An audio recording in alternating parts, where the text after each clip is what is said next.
So the main character and the male lead's best friend has noticed that the male lead has gotten sick and that he's getting sicker as time passes by. He coughs a lot, he's skinnier, his eyesight is not as good as it originally was. Like, this man is badly sick. I don't know how bad sick he is, but he is bad, and I need answers. I need to know, because I am scared and terrified for my baby. I need to know so mama can cure baby. I don't want to watch my baby almost die from a sickness. He deserves the world. I fear maybe it's because of his cigarettes. I need answers. Please answer me if you have answers. So the main character, he has gotten a new psychiatrist, and it's obvious that this psychiatrist is working for this organization. He is tied with the main character's mom. She's pushing for patient and psychiatrist relationship between the two. And I know for sure he's working for the organization, because he gets a call from the organization, and I'm like, this is not good.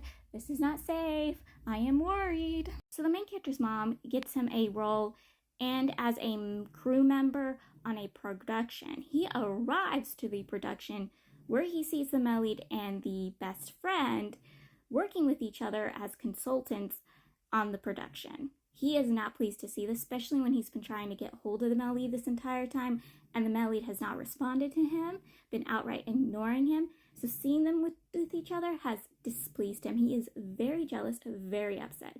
So he walks over, and you can see from the dumbfounded look on the male lead's best friend's face, he doesn't know what's going on. He doesn't understand why these two are upset with each other. You can literally see the sparks flying between each other. Like, they are unhappy with each other. They're displeased. And this confuses him, because he figured these two had a good relationship, that they were buddy-buddy, especially after the broadcasting situation. He would figure the male lead would have taken the main character under his wings for the things the main character did for him during the broadcasting. But no, these two look like they're about to fist fight any minute. And so he's confused.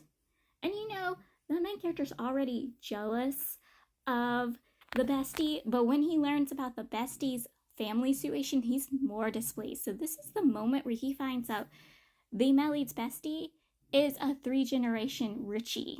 Yeah, he comes from a rich, influential one that is as equal to the main character's family, or even more influential than the main character's family.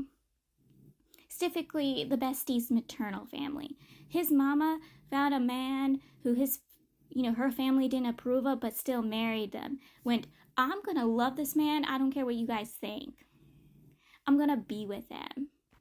And it's just recently the bestie's been getting hold of what it's like to be in an influential family. Now, he did had it when he was a child, like would get it off and on, but most of the time, because his mother hadn't, cut off her family for not supporting her relationship, he didn't get it a lot. And, it's just recently his maternal family realized how much they messed up, that they're trying to give him back for what he missed. So, the main character's not pleased knowing this. And so he repeatedly harasses the male lead, like he did before, telling the male lead to cut off his relationship, that he would never be able to have a romantic relationship with his bestie, that it would never work out, that their age difference, their status difference, their rich status, like once from a, middle/low class, and while the other one's from a rich class, they would never work. And I'm like, honey, you should look in the mirror and tell yourself that, because things you're telling the male lead about his bestie is the same things you should probably tell yourself. Because honey, you sound like a hypocrite trying to chase after the male lead and telling him to stay away from his bestie for things that are exactly the same about you. What? So the minor role the main character has, typically he got to pick his minor role, which is a mob boss having an affair with a married woman who has children, an older married woman. Sounding a little familiar to you? And in the scene, she's trying to break up with him while they're driving, and he kind of dubious consent sleeps with her. I am not kidding. That is the full-on scene. It's a devil tango dubious consent scene. And they're supposed to be fooling around. He chooses the role. Typically sounding very familiar from book 2. I am not kidding. This whole scene sounded so familiar between the main character and male lead. And he's like, I'll take the role, but you have to have me have the male lead. You got to have the male lead be there and be my consultant. So the male lead is begrudgingly forced to be involved. And you can tell the main character has the abilities to be one day a fantastic director.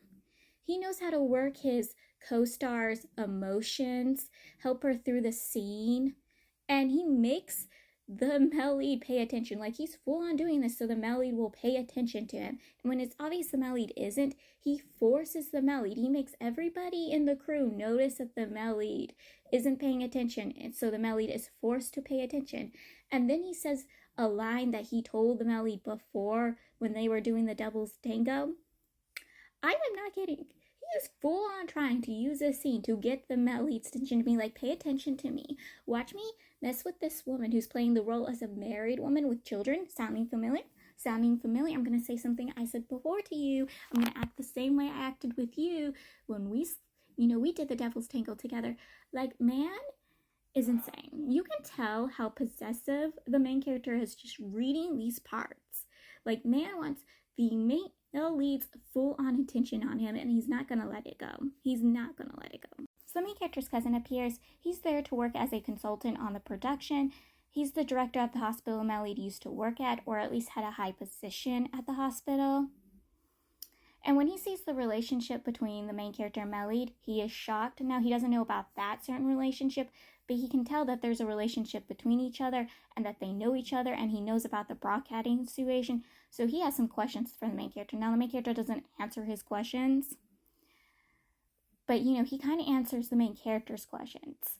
Like, specifically that the video wasn't edited, things were not taken out of context, weren't putting it out of light. Like, the things the male lead said in those videos was exactly what he said at the time, because he was there to witness it and see it and hear it.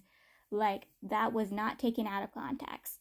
He also tells the main character that the male lead has deep-rooted secrets. You cannot be the way the male lead is without having deep-rooted secrets that makes you act the way he does. And I'm like, well, what kind of secrets? Like, I want to know. But honestly, with the things the male lead has gone through, I wouldn't be surprised if it's even more worse secrets. Like, worse things. Like, I want to know. We all want to know.